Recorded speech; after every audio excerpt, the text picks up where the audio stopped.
Olá a todos, estamos aqui hoje para mais um programa Jogo de Cintura, Aprendendo com a Vida. Hoje eu gostaria de falar sobre as dificuldades nos relacionamentos. Temos que considerar que todo ser humano ele quer ter uma imagem positiva de si mesmo. Quer ser elogiado e não suporta críticas. Quer ser reconhecido como maioral, quer sempre ganhar, não suporta perder, quer sentir-se poderoso e onipotente.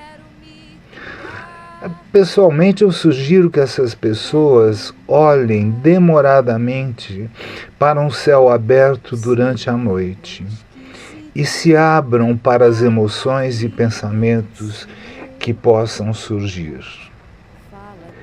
Bem, esses fatores relatados acima influenciam negativamente as nossas relações, assim como afetam a nossa autoimagem. Em outras palavras, nós não queremos admitir nossos defeitos e os escondemos de nós mesmos. Nós não queremos ver aquilo que não gostamos em nós, daquilo que não temos orgulho e que consideramos que é motivo de crítica e afastamento dos outros. Às vezes, por medo da crítica ou de desqualificação, entramos em uma conversa com uma atitude defensiva, antes mesmo de percebermos a disposição do outro em relação a nós. Ou até mesmo evitamos nos encontrar com algumas pessoas, fazendo suposições sobre o que elas pensam a nosso respeito. Bem, é importante a gente entender que a agressividade, além de ser um comportamento natural do ser humano, ela pode ser um comportamento amplificado pelo exemplo de nossos pais, por exemplo, que pode ser desencadeado por vários fatores, como a ausência de limites, como a tolerância excessiva dos pais, ou a nossa falta de tolerância diante das frustrações, ou se sofremos violência física ou emocional, até mesmo ausência de carinho. Nós precisamos entender que aquele que faz sofrer é alguém que está sofrendo. Há um estilo de comportamento chamado passivo-agressivo. O comportamento passivo-agressivo é uma expressão dissimulada de hostilidade. É uma ferramenta que as pessoas usam em situações em que querem evitar conflitos. Por exemplo, aparentemente você se mostra aberto e receptivo ao outro, mas internamente você tem uma resistência em concordar com essas necessidades de estar aberto. Se você for frustrado, você pode apresentar uma reatividade agressiva dissimulada, assim como uma máscara, com a agressividade surgindo nas entrelinhas, na ironia, em piadinhas ou em um tom competitivo. O autoconhecimento pode nos ajudar na identificação da reatividade intensa, o famoso pavio curto, assim como no comportamento passivo-agressivo. A autoanálise honesta e corajosa pode ajudar-nos a identificar essas e várias outras situações de nossa vida emocional. Se direcionarmos nossa atenção para o nosso mundo interno e procurarmos observar nossos pensamentos, sentimentos e emoções, buscando acolhê-los sem críticas, sem julgamentos, sem avaliações, simplesmente observando, entendendo que aquilo está dentro de nós e que aquilo pode ser modificado com o trabalho correto. Não tente reprimir ou negar. Procure conhecer-se sem medo e com respeito. Alguns aspectos mais profundos do nosso comportamento podem precisar da ajuda de um terapeuta, pois estão tão soterrados que dificilmente a pessoa será capaz de reconhecê-los sozinha. Esses aspectos inconscientes são responsáveis por hábitos repetitivos e disfuncionais, pela forma como nos relacionamos com a vida, com os nossos familiares e amigos, assim como esses comportamentos são causadores de nosso sofrimento interno, sem que nós tenhamos consciência disso. Para identificar essas emoções, você pode seguir algumas dicas. Não é?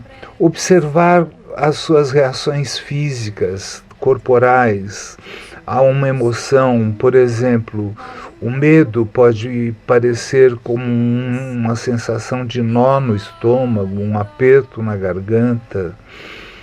O embaraço pode fazer a gente corar, né? Ou o nosso coração pode começar a bater mais forte e a nossa respiração ficar mais curta. Né? Todos esses são indicadores emocionais de que nós estamos desequilibrados nessa hora. Se você parar de olhar para fora e olhar para si mesmo e perguntar com sinceridade o que realmente está acontecendo comigo, mas certamente você vai começar a obter algumas respostas. Você pode buscar, não é, também a literatura sobre inteligência emocional. Mas cuidado, os livros podem ser entendidos como um cardápio, onde você pode saber o que poderá encontrar. Mas ler o cardápio não irá resolver a necessidade de se alimentar. É preciso trabalho interno e cotidiano. A inteligência emocional é capaz de identificar e lidar com emoções e sentimentos pessoais e dos outros indivíduos. É uma habilidade que pode ser desenvolvida e, quando bem trabalhada, favorece um bom relacionamento entre as pessoas, permitindo um maior entendimento das relações pessoais e uma melhor interação e comunicação no trabalho, com os amigos, com a família. O principal trabalho de nossas vidas é nos conhecermos, nos ajudarmos para depois podermos ajudar aos outros e ao mundo. Pesquisas apontam que pessoas à beira da morte, quando perguntadas sobre do que se arrependem de ter deixado de fazer na vida, elas respondem: eu queria ter aproveitado mais a vida com a minha família e ter cultivado mais amizades. Isto é, os relacionamentos são muito importantes na nossa vida. Bem, se você tiver curiosidade, ouça o depoimento intitulado Por Trás do Aplauso, de Flaira Ferro, apresentado no TED de Pernambuco. Ela é autora da música de fundo que acompanhou a minha fala e será apresentado agora, logo a seguir, quando eu encerrar aqui a minha apresentação. Então, que todos fiquem bem e até a próxima. Eu era muito pequena, muito criança, quando meu pai e minha mãe perceberam que eu tinha uma habilidade e a coordenação para dançar.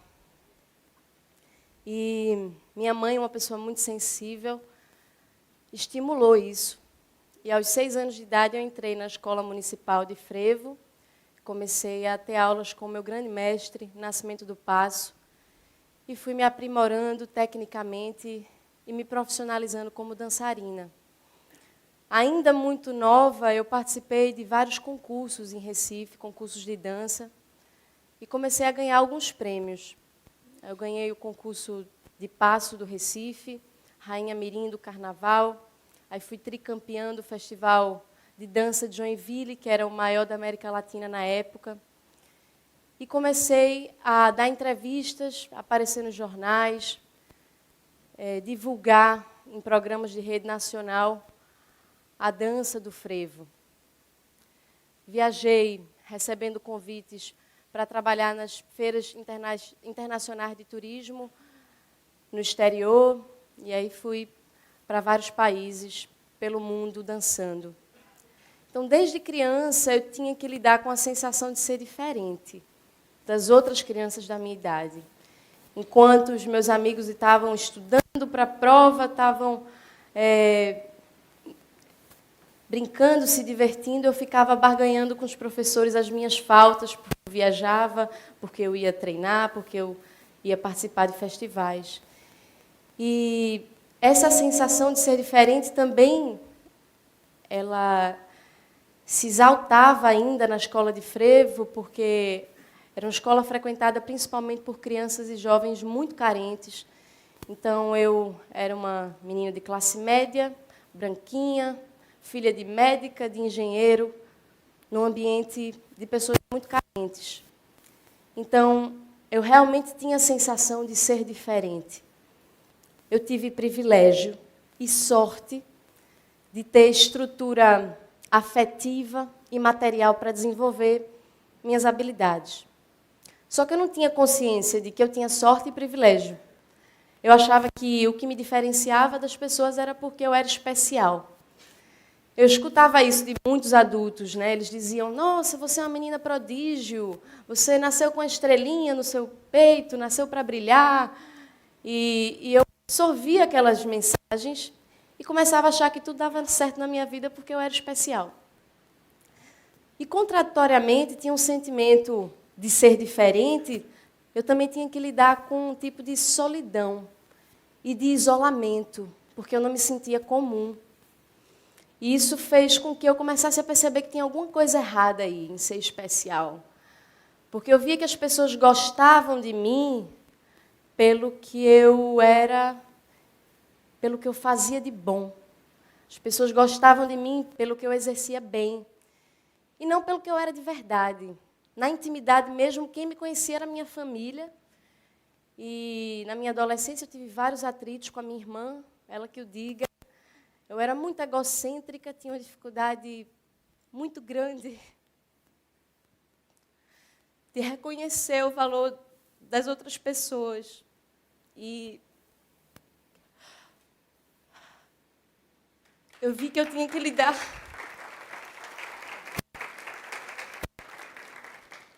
Eu vi que eu tinha que lidar com duas flairas.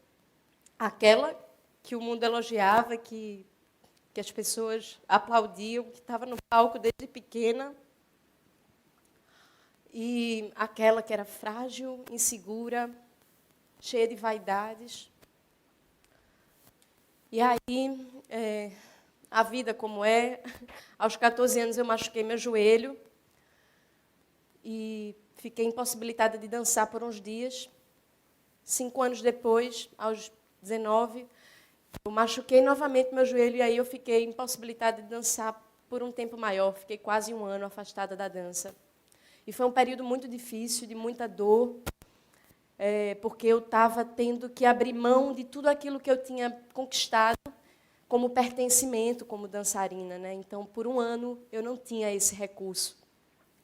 E foi importantíssimo para eu poder me enxergar de outro jeito, né? Quando eu voltei a dançar, que eu vi que eu podia voltar a dançar, eu entrei numa grande crise sobre ser artista. porque para mim não fazia mais sentido ser aquela bailarina colorida que dava saltos e que representava a cultura popular de Pernambuco. Isso já soava meio falso. E aí eu disse, o que é que eu vou fazer com essa dança? O que é que eu faço com esse frevo? Que corpo que vai representar agora esse meu estado de espírito, esse lugar que eu tenho buscado? E aí, dentro desses questionamentos, eu, junto com a minha amiga, Bela Maia, que dirigiu e concebeu, criamos o nosso primeiro solo. Ela concebeu junto comigo meu primeiro solo de dança, que tinha como o título uma pergunta. O frevo é teu? Esse solo foi um divisor de águas na minha vida, porque foi a primeira vez que eu fiz um trabalho de dança que eu não esperava ser elogiada. Eu estava me abrindo para a possibilidade do estranhamento das pessoas e do fracasso. Eu não queria subir no palco para fazer os pulos virtuosos, as coisas que eu sabia que as pessoas já iriam gostar. Eu queria realmente investigar uma coisa que era mais interna, que podia não ser bonita aos olhos do grande público. E aí, para minha surpresa, esse solo foi muito bem recebido no festival que eu apresentei, e eu recebi um convite para apresentar ele em São Paulo, no Instituto Brincante, de Rosane Almeida, de Antônio Nóbrega. Levei o trabalho para lá e, pouco tempo depois, fui chamada para morar lá em São Paulo, para trabalhar nos projetos do Instituto. E aí foi uma outra crise, sair de Recife, ir para uma cidade onde eu não tinha memória, porque aqui eu andava na rua, algumas pessoas reconheciam, diziam, ó, menino do frevo, menino do frevo. E lá eu não tinha memória, podia dizer que meu nome era Maria, todo mundo ia acreditar. Então, em São Paulo, entrei nessa crise também sobre como lidar com a minha arte.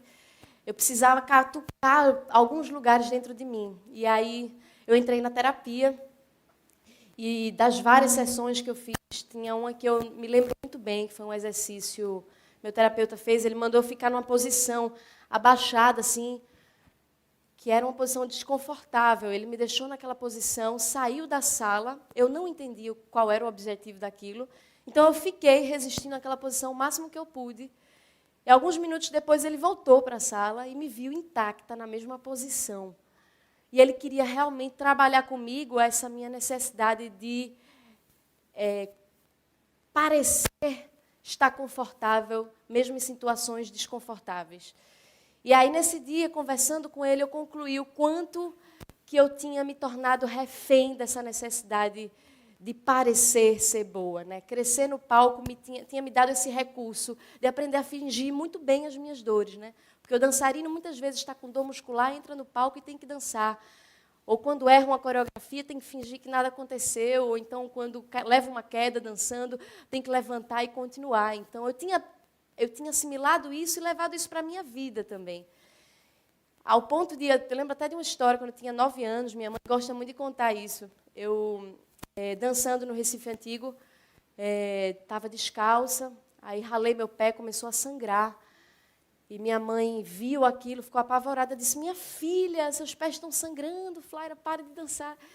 E eu, na hora, respondi, mãe, não se preocupa que o que me importa são os aplausos.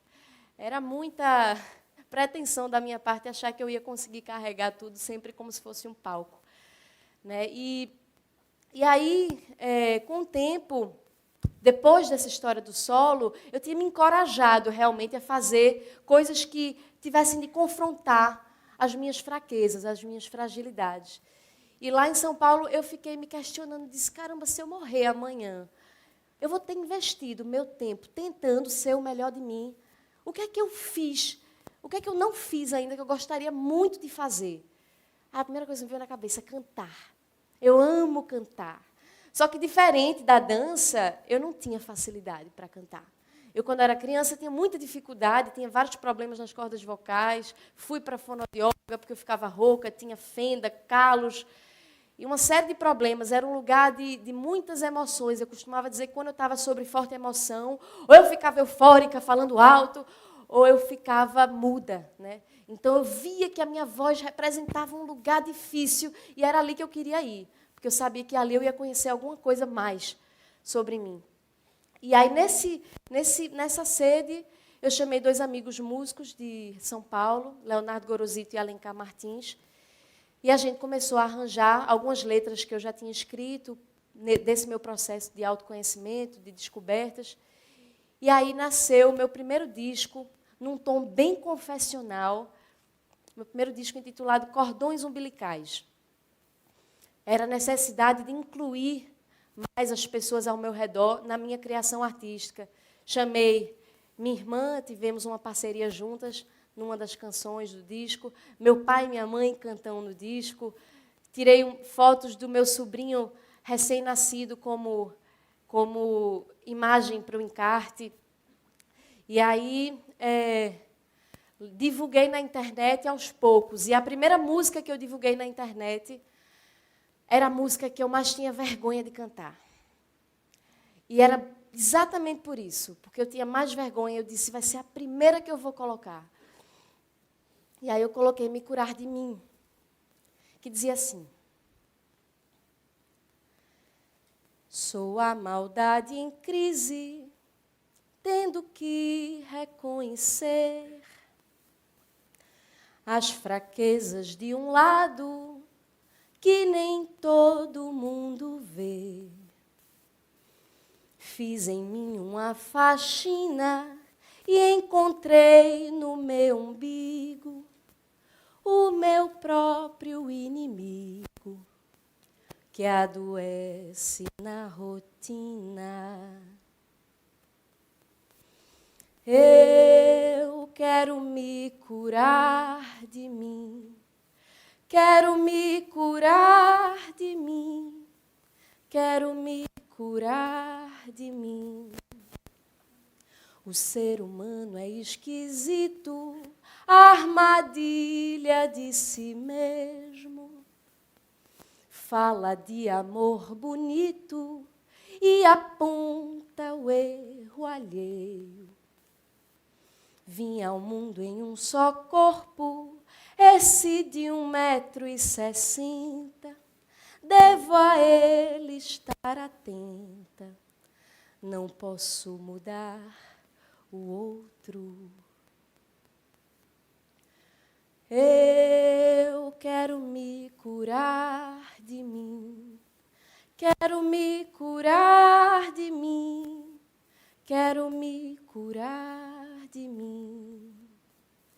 Vou pequena e pianinho fazer minhas orações. Eu me rendo da vaidade que destrói as relações.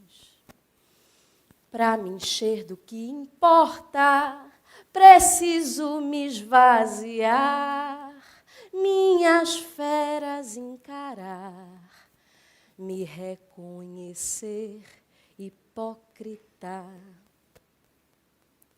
Sou má, sou mentirosa, vaidosa e invejosa. Sou mesquinha, grão de areia, boba e preconceituosa. Sou carente, amostrada, dou sorrisos, sou corrupta, malandra, fofoqueira, moralista, interesseira. E dói, dói, dói me expor assim.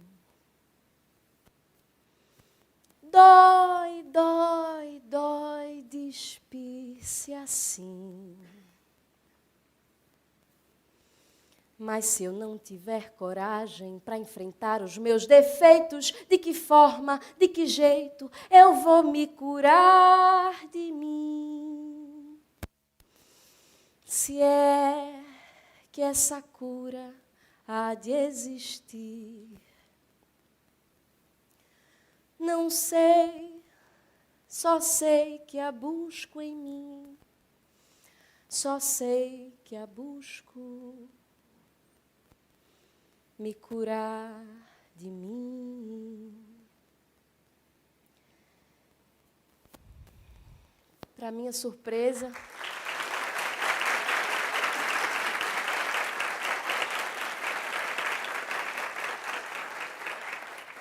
obrigada. Para minha surpresa, eu comecei a receber mensagens de pessoas de diferentes religiões por todo o país, agradecendo pela música e um pastor evangélico entrou em contato comigo perguntando se podia usar essa música numa pregação na igreja. Eu achei super curioso e disse, claro. Depois descobri que tinha um grupo que trabalhava com o líder humanitário Sri Prembaba, em São Paulo, que estavam usando essa música nos retiros de meditação. Descobri que tinha um grupo em Minas Gerais que também estava usando essa música nos retiros através do ayahuasca. E aí também grupos de artistas no Ceará, no interior de São Paulo, e gente de todo o país me mandando mensagens agradecendo pela música. Isso foi muito arrebatador para mim, porque eu vi que, através da arte, eu estava acessando as pessoas num lugar um pouco mais profundo do que eu já tinha vivido até então. E isso passou a fazer muito mais sentido para mim, enquanto artista. A motivação agora não era mais ser aplaudida, nem o deslumbramento e a ilusão que o palco traz, mas sim a conexão, de fato, com a minha verdade, que automaticamente vai ressoando com a verdade das outras pessoas que buscam uma escuta verdadeira. E nesse processo, que ainda é muito novo para mim, eu tirei algumas conclusões, e uma delas é de que eu encontrei na minha fragilidade a minha força, descobri que a tristeza e as dores, elas podem ser otimizadas porque elas são verdadeiros antídotos para a hipocrisia. Descobri que querer mudar é viver constantemente num exercício de humildade, porque a gente vive num mundo que se estimula a competição, o individualismo, a vaidade, né? Então, querer mudar é ir contra isso diariamente e contra as nossas próprias sombras, né?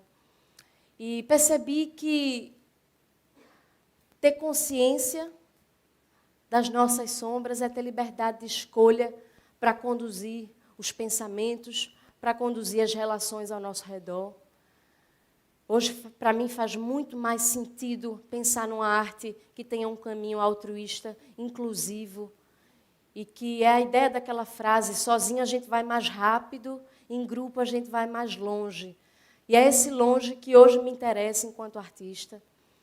E acredito que, através da arte, a gente pode, sim, convidar mais pessoas a repensarem como que tem conduzido as suas escolhas até aqui, para a gente se despir, de fato, de todas as máscaras que a vida vai colocando e que a gente vai absorvendo e se conectar, de fato, com o que a gente é de verdade. Eu quero me curar de mim, quero me curar de mim, quero me curar de mim. Obrigada.